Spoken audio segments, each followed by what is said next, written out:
विघ्नं कुरु मे देव सर्वकार्येषु सर्वदा। श्री कृष्णाय वासुदेवाय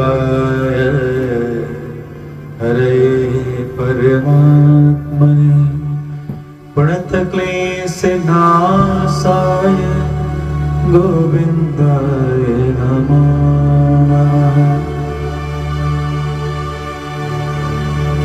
बोले सद्गुरुदेव भगवान की जय। बड़े प्रेम से बोलिए श्री वृंदावन बांके बिहारी लाल की जय। प्रिय भक्तों, पितृ देवताओं को, ऋषियों को, मुनियों को तथा परमपिता परमात्मा भगवान को पवित्र अन्न से जितनी प्रसन्नता उन्हें प्राप्त होती है वह किसी अन्य पदार्थ से नहीं होती। कभी भी मनुष्य को पशु हिंसा नहीं करनी चाहिए।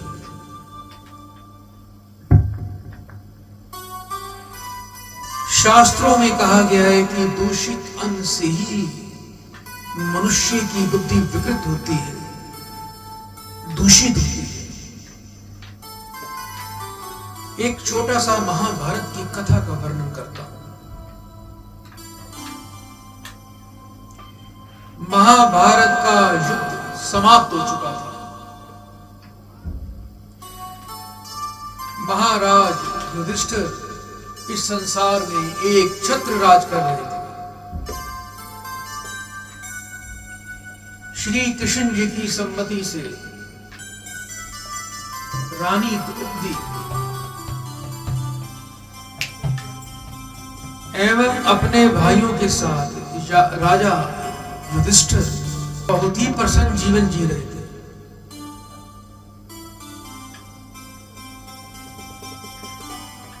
बाणों की शैया पर पड़े हुए भीष्म के समक्ष राजा युधिष्ठिर आए।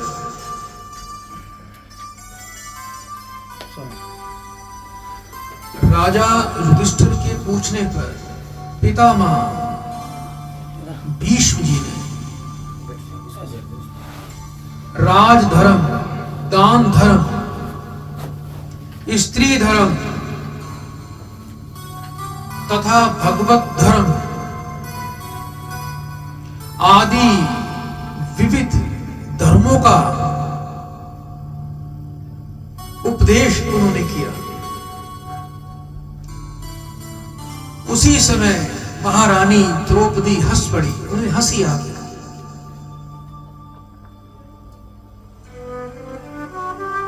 भीष्म द्रौपदी की इस हंसी को देखकर वो रुक गए। उन्होंने उपदेश को बीच में ही रोक दिया और पूछा द्रौपदी से कि बेटी तुम हंस क्यों रही हो? द्रौपदी ने संकुचित होकर कहा कि पितामह मुझसे भूल हो गई है, आप मुझे क्षमा कर दीजिए।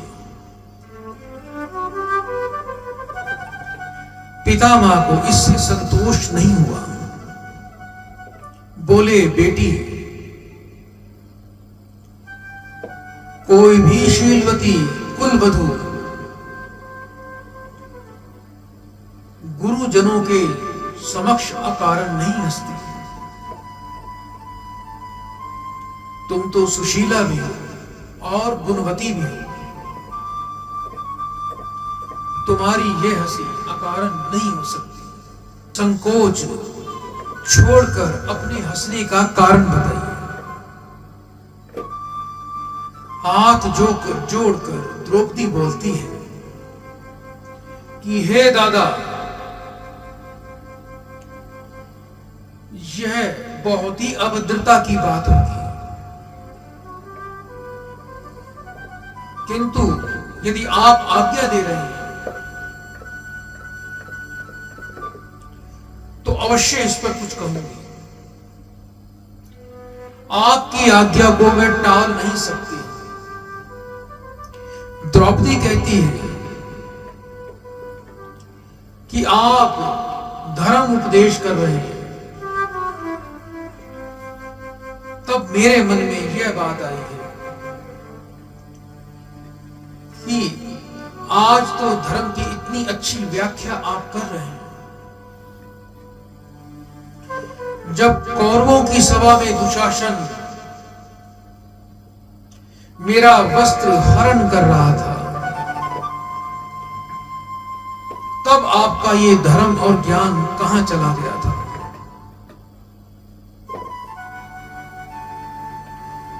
मुझे ऐसा मालूम होता है कि ये ज्ञान और धर्म आपने उसके बाद सीखा है। मन में यह बात आते ही मुझे हंसी आ गई। आप मुझे क्षमा कर देना।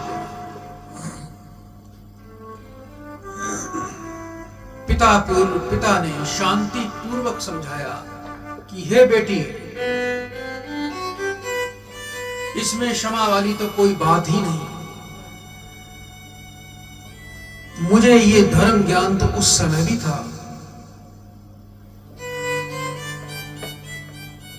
क्योंकि मैंने दुर्योधन का अन्याय से परिपूर्ण अन्न खाया था, इसलिए मेरी भी बुद्धि मलिन हो गई थी। उस दूत सभा में धर्म का ठीक निर्णय करने में मैं चूक गया, लेकिन अब अर्जुन के बाणों ने मुझे भेद दिया है। मेरा शरीर का सारा रक्त बह गया है। दूषित अन्न से बना रक्त मेरे शरीर से निकल चुका है। अब मेरी बुद्धि पवित्र हो गई है। इसलिए इस समय मैं धर्म का तत्व सही तरह से समझ पा रहा हूं और उसका विवेचन भी कर रहा हूं। इसलिए नारद जी कहते हैं कि हे राजन, मनुष्यों को कभी भी दूषित अन्न का सेवन नहीं करना चाहिए, क्योंकि कहते हैं कि जैसा खाए अन्न वैसा होए मन, जैसा पीवे पानी वैसी बोले वाणी। इसलिए मनुष्य को सदा ही पवित्रता के साथ भोजन करना चाहिए, पवित्रता के साथ ही जल ग्रहण करना चाहिए, जिससे उसकी बुद्धि और वाणी दोनों ही पवित्र बनी रहे। बड़े प्रेम से बोलिए श्री वृंदावन बांके बिहारी लाल की जय।